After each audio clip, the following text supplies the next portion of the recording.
지금도 살아계십니다. 아멘. 이 문장을 제가 자주 이렇게 언급을 하는데, 하나님 우리 눈에 보이지 않지만 여전히 하나님은 변치 않고 살아서 역사하십니다.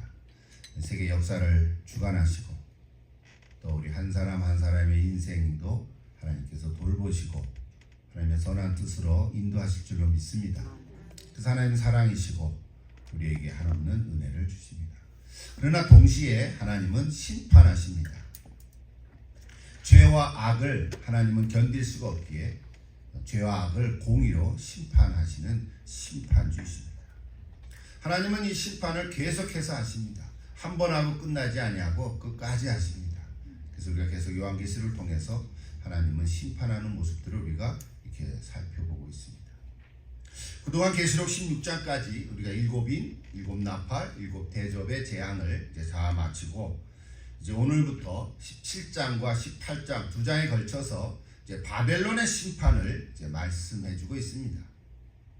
요한은 하나님의 나라가 땅에 세워지는 것에 대해서 저항하며 하나님을 대적하는 세력들이 하나님의 심판으로 제거되는 장면들을 계속해서 19장까지 쭉 연결해서 말씀하고 있습니다. 그 후에 새 하늘과 새 땅이 열리며 하나님의 백성이 구원을 얻는 완성의 이야기를 전해주고 있습니다. 그러나 그 이전까지는 하나님의 심판이 계속되어집니다.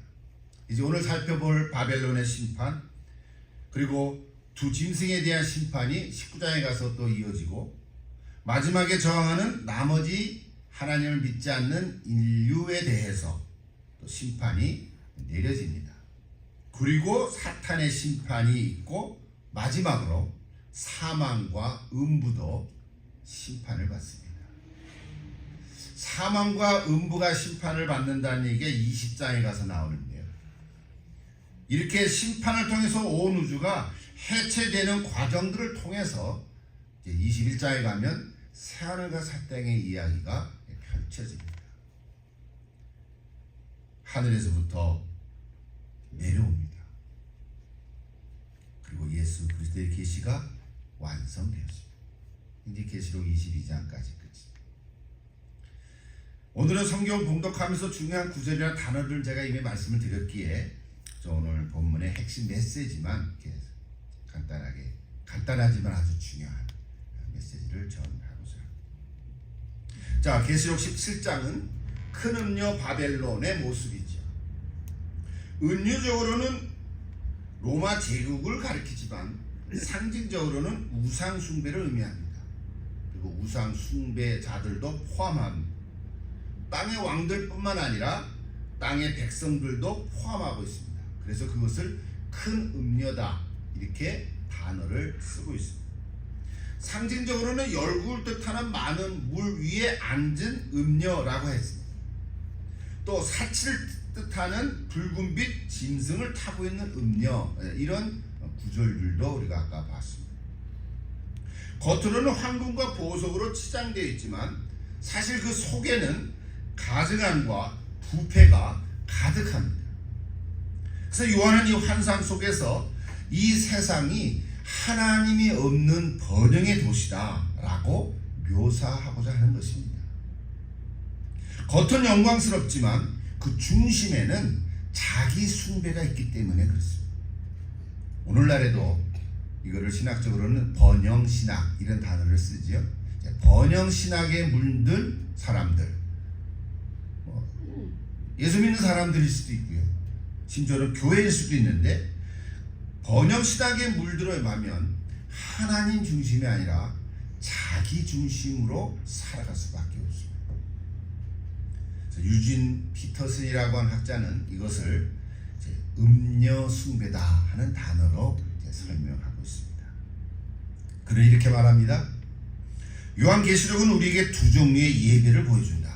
하나는 음녀 숭배이고 다른 하나는 신부 숭배다.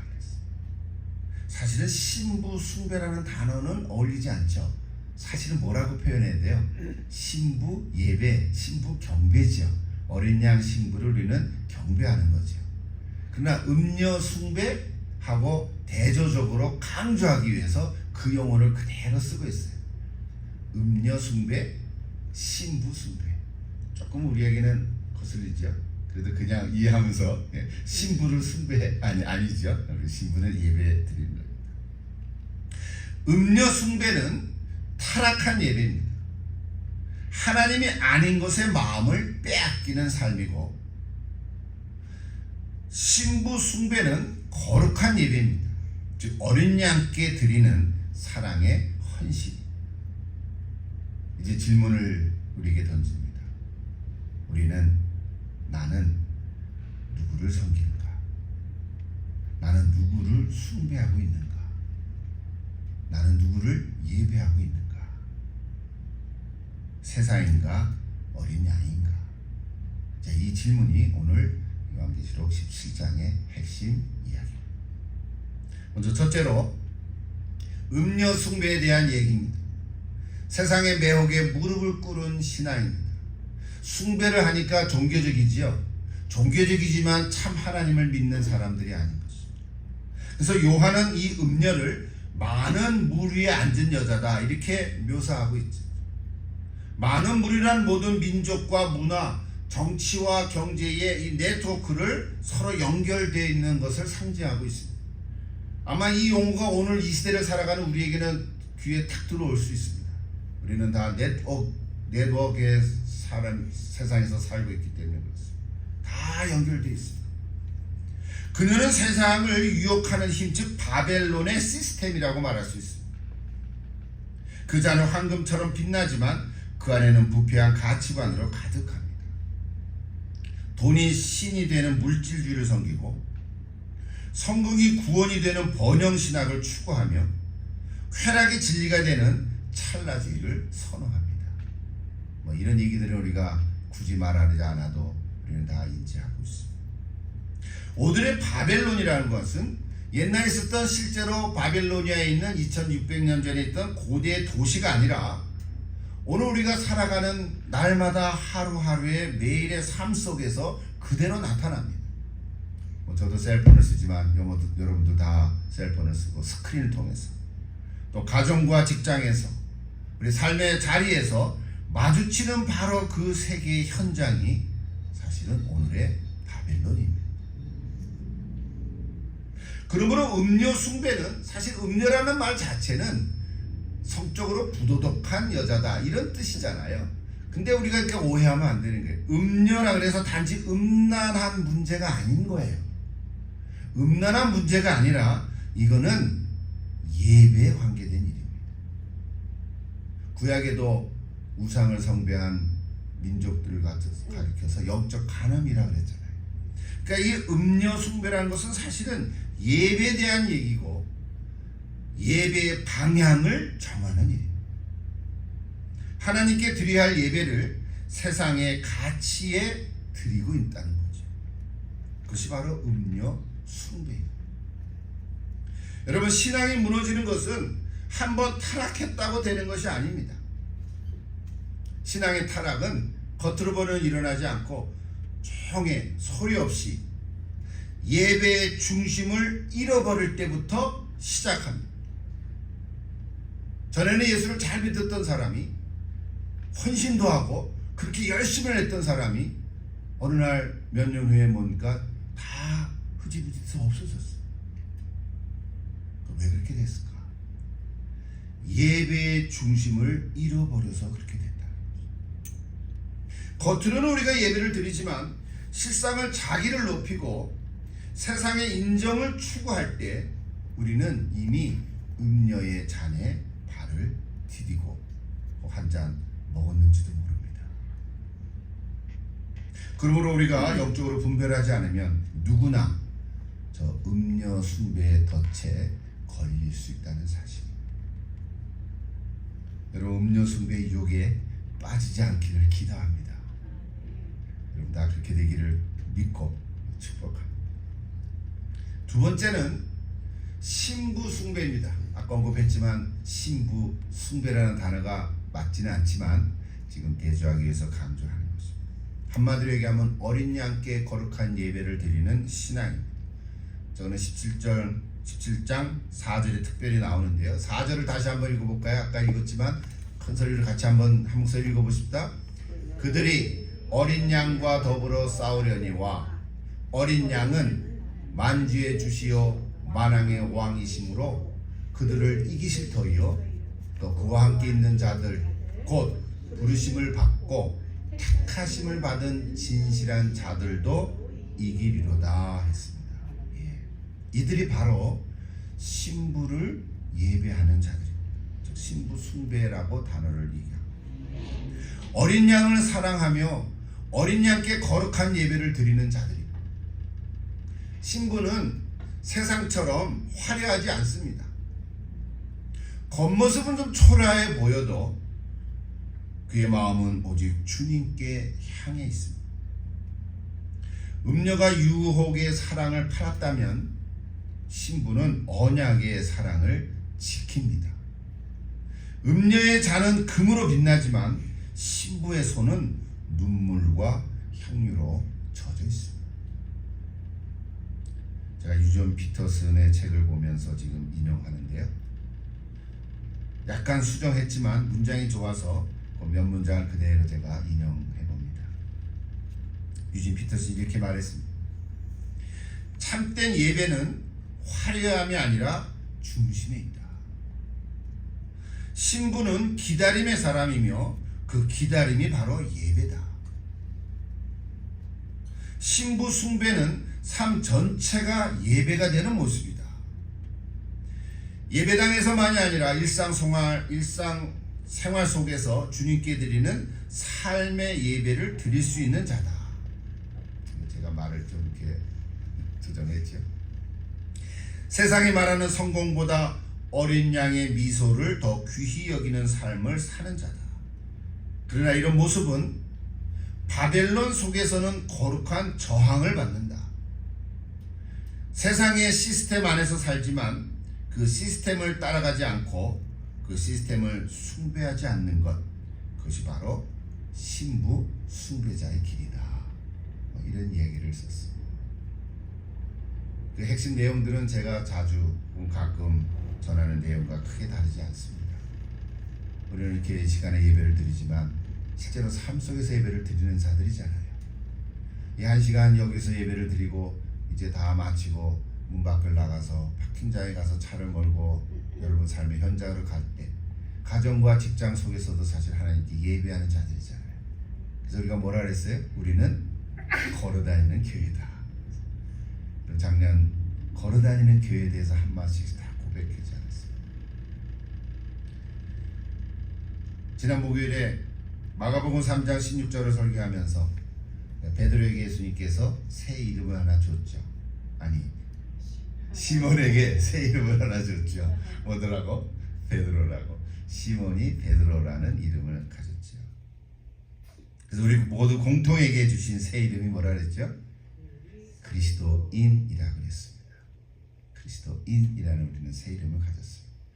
여러분, 사람이면 사람이지 그리스도인은 뭐냐? 우리는 그리스도에게 속한 사람이라고 했어요. 영어로 Christian, belong to Christ, 그런 뜻입니다.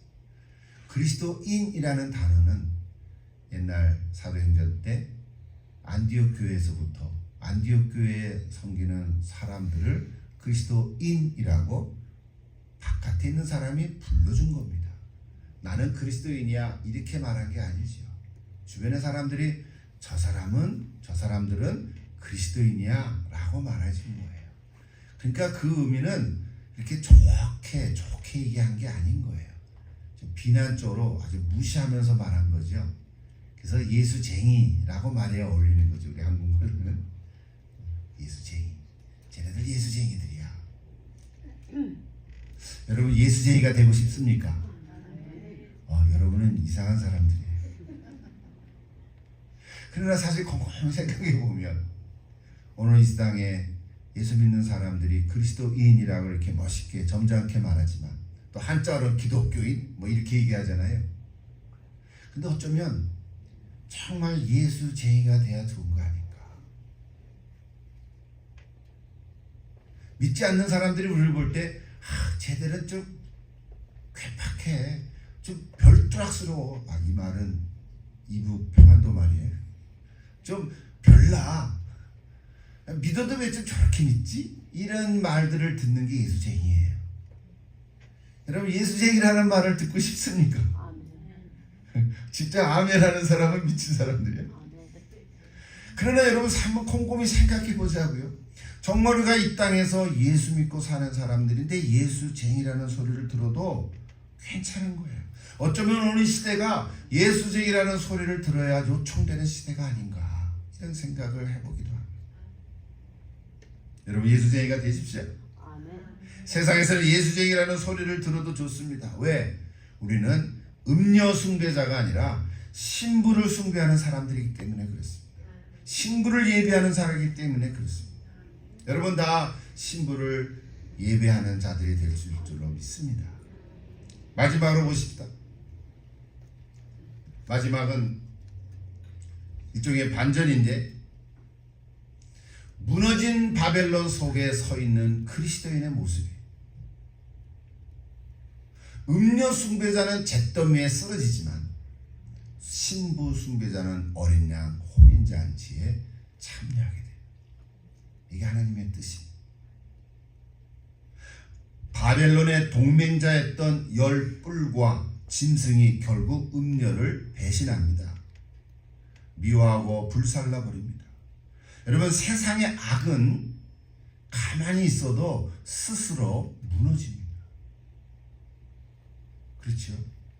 금방은 안 무너져요. 끝까지 버팁니다. 그러나 조금 시간이 지나면 세상의 죄와 악은 스스로 파괴되어지고 맙니다.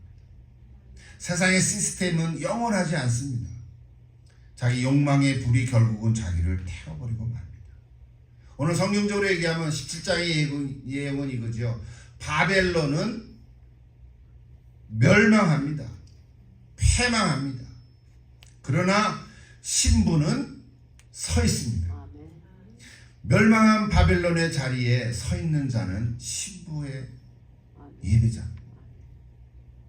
우상 숭배자는 잿더미에 쓰러지지만 신부 숭배자는 어린 양 혼인잔치에 참여하게 될 것입니다. 여러분, 세상이 무너질 때 그리스도인은 하늘나라에 속한 자로 남아 있을 것입니다. 이것이 역사입니다. 여러분, 실제로 세계 역사를 한번 보십시오. 우리는 한국 역사도 공부하지만 서양사를 공부하면 서양사가 사실은 기독교 역사하고 맥을 같이 하는 거잖아요. 서양의 역사를 공부하면 다 없어질 것 같고 정말 풍전등화와 같은 교회들이 다 망하고 다 잡아서 죽이고 순교하고 씨를 말리는 것 같았는데도 어디선가 또 솟아나는 게 교회. 하나님은 바벨론이 망한 그 자리에 그리스도인들을 계속해서 세워가십니다. 그것이 교회입니다.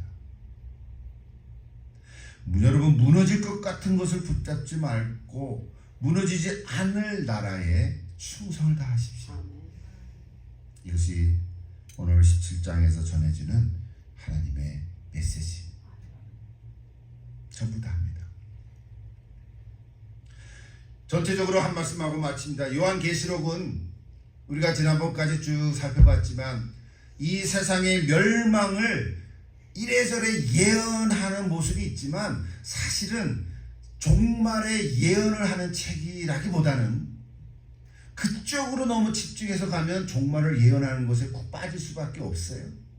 저도 그렇게 할 수도 있지만, 그러나 정말 하나님께서 우리에게 주시는 요한계시록의 목적은 세상의 종말을 예언한다기보다도 오늘 참된 예배자를 부르시고자 하시는 말씀이라는 거예요.